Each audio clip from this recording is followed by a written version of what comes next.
Hi, welcome back. My name is Brittany. In today's video, I have for you a bunch of fantasy-based fall recommendations and my own personal fall TBR for fantasy. There are a lot of different fall vibes that I like to indulge in, whether it's witchy or magical, creepy, thrilling, crime, or fantasy. Something about fall for me really does scream epic fantasy. You're traveling, there's adventures, you're on the road, you're fighting evil, there's these grand epic quests, and that just is like the ultimate fall vibe for me.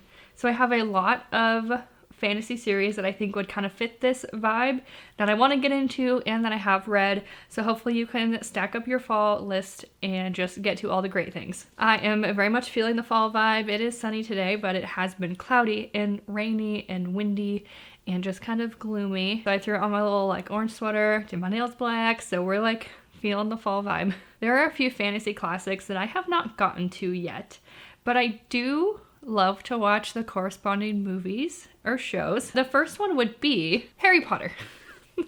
I am fairly certain I've read at least the first 2 books in the series, but I cannot for the life of me recall if I have read this series in its entirety. I watch the movies every single year. We always do a Harry Potter marathon, but I would really like to just get to the books. I feel like it's almost a crime that I haven't read the books. I don't know. I just think that sounds like a great time. I think most people are familiar with Harry Potter, but this follows Harry, and he is a wizard. But his parents tragically died, and he has been raised in the human world until time comes when he is old enough to go to Hogwarts School of Witchcraft and Wizardry, and he gets whisked off for an adventure. And I don't know, I love the movies. I think as far as, well, I can't totally compare, I guess, but I haven't read the books. But as far as movie adaptations, I do really enjoy the Harry Potter movies, so I'd like to read this before I marathon the movies again this season. Another fall series that I enjoy is Game of Thrones. I think this is a super fun series to watch. We don't watch it every year, but we have historically watched it in the fall time, and I just think it's a perfect vibe for fall time. But I haven't read the books. Again, just like Harry Potter, I have not read these books. I think this would be a really exciting adventure to go on. I found this used box set at a used bookstore, which, what a steal. But yeah, I just would really like to get into this. I know this series isn't complete, and that's kind of why I haven't gone to it. It's been a while since I've watched the show, so I think now would be a great time to dive into this book series for the first time and see how it stacks up. This next one is one where I have not watched the movies or read the books at all, and that would be The Lord of the Rings by J.R.R. Tolkien. I read The Hobbit a few years ago, and I thought it was fun. I'm pretty sure I read it during fall time, which is perfect, and I think I watched the movie. I actually can't remember. But as far as being a fantasy and a book person goes, again, this kind of feels like a crime. I haven't read The Lord of the Rings. So I do have this series. I mean, we have elven smiths, a dark lord, a rings with its own power. All I remember is from The Hobbit, you have your hobbits obviously, and the ring, my precious. That's all I remember. So I would like to get to this so I can finally watch the movies. I think, again, those would be perfect for a cozy fall night in. The next one I would like to get to is Malice by John Gwynne. This is part of the Faithfull and the Fallen series. I did read this already last year, and it has been on a couple of my TBRs to continue getting to, but alas, I have not. For me, when I am reading a series, I really do have to keep going or I end up losing momentum. So that's exactly what happened to this one. I really enjoyed this first book, but unfortunately, I just kind of lost steam. I didn't have the next books to immediately pick up. So that's on me. That's my bad. But I really enjoyed this first book. I loved all the characters we met. It was such a cool world with cool magic. I could just see all the foundations of what John Gwynne was setting up to be something huge and amazing. But this takes place in the Banished Lands. It has a violent past where armies of men and giants clashed in battle, but now giants stir anew, stones weep blood, and there are sightings of giant worms. Those who can still read the signs see a threat far greater than the ancient wars, for if the Black Sun gains ascendancy, mankind's hopes and dreams will fall to the dust, and it can never be made whole again. I will also say there's giant wolves in here, and wolves, giants, that's totally fall, you know what I mean? It's just perfect fall vibes.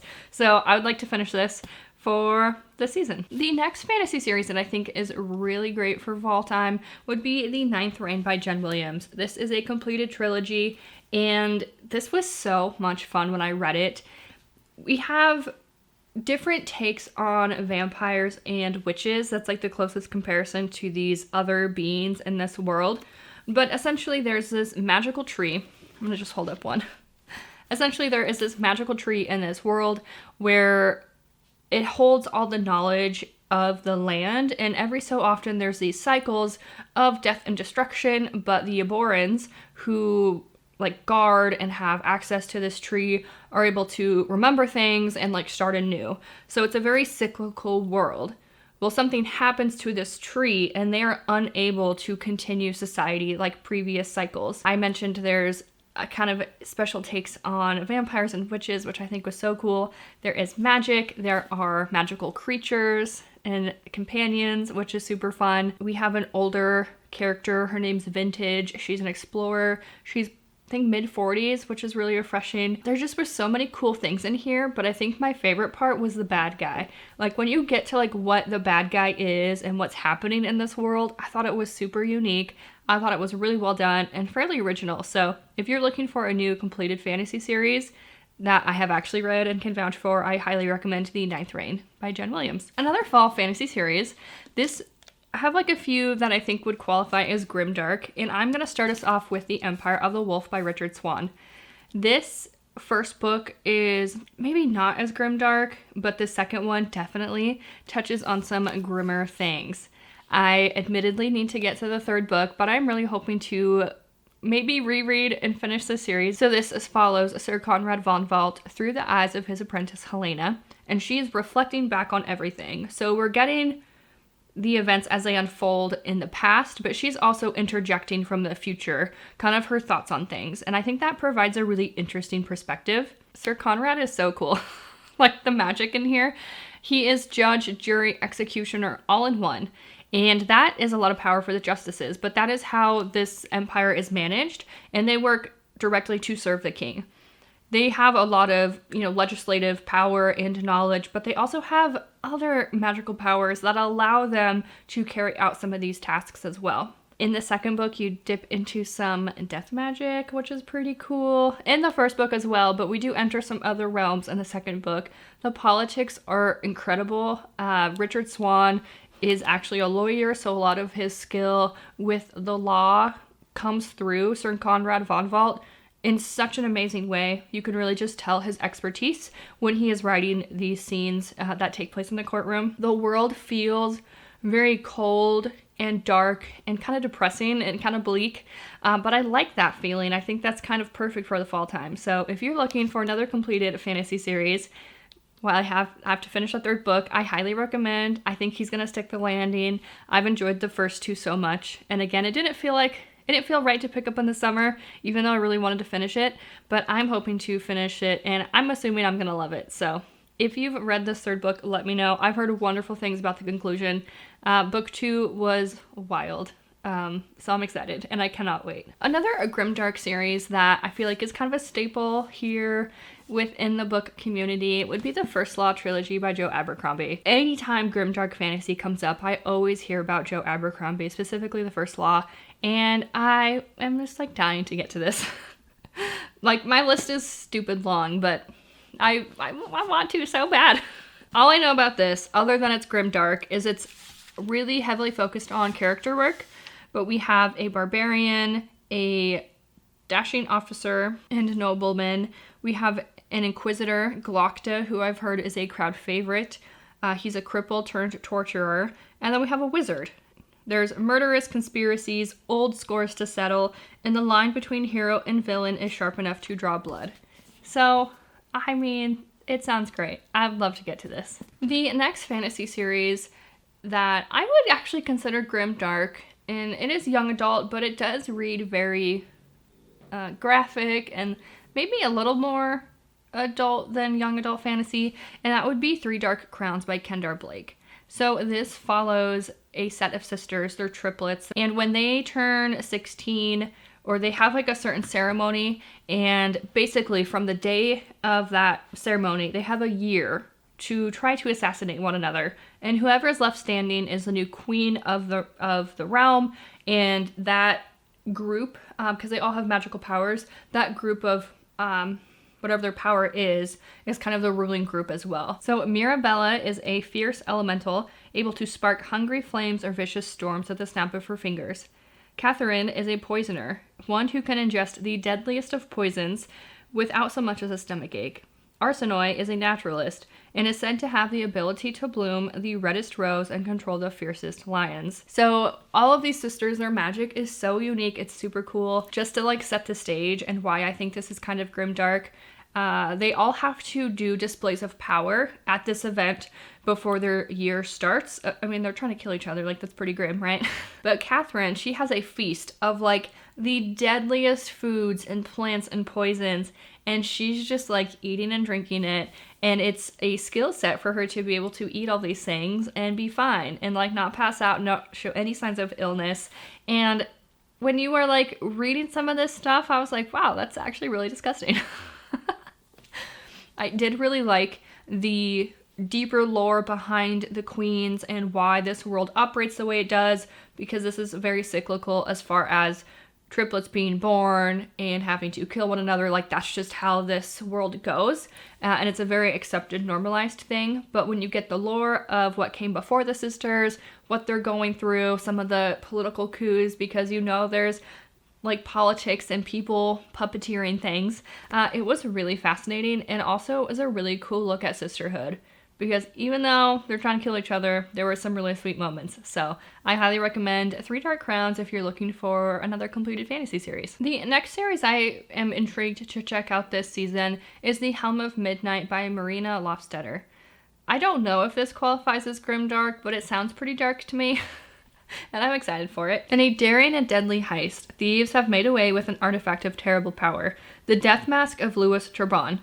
Made by a master craftsman, it is imbued with the spirit of a monster from history, a serial murderer who terrorized the city with a series of gruesome murders.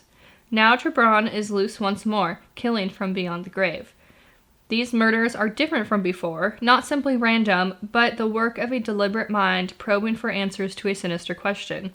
It is up to Corina, Hervath, and her fellow regulators to enter the mind of madness to stop this insatiable killer while facing terrible truths left in his wake. So I think that sounds fascinating. That also ties in with fall feeling like creepy and killery and like murdery. I do enjoy those vibes for fall. So to kind of blend crime and fantasy, I think is really fascinating. So I think that sounds super cool.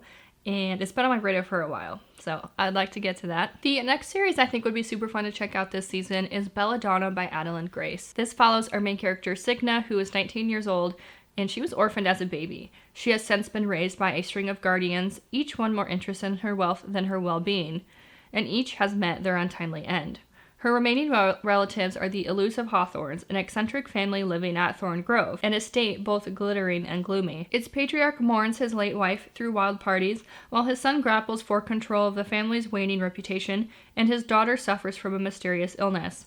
When their mother's restless spirit appears claiming she was poisoned, Signa realizes that the family she depends on could be in grave danger, and enlists the help of a surly stable boy to hunt down the killer. However, Signa's best chance of uncovering the murderer is an alliance with Death himself, a fascinating, dangerous shadow who's never been far from her side.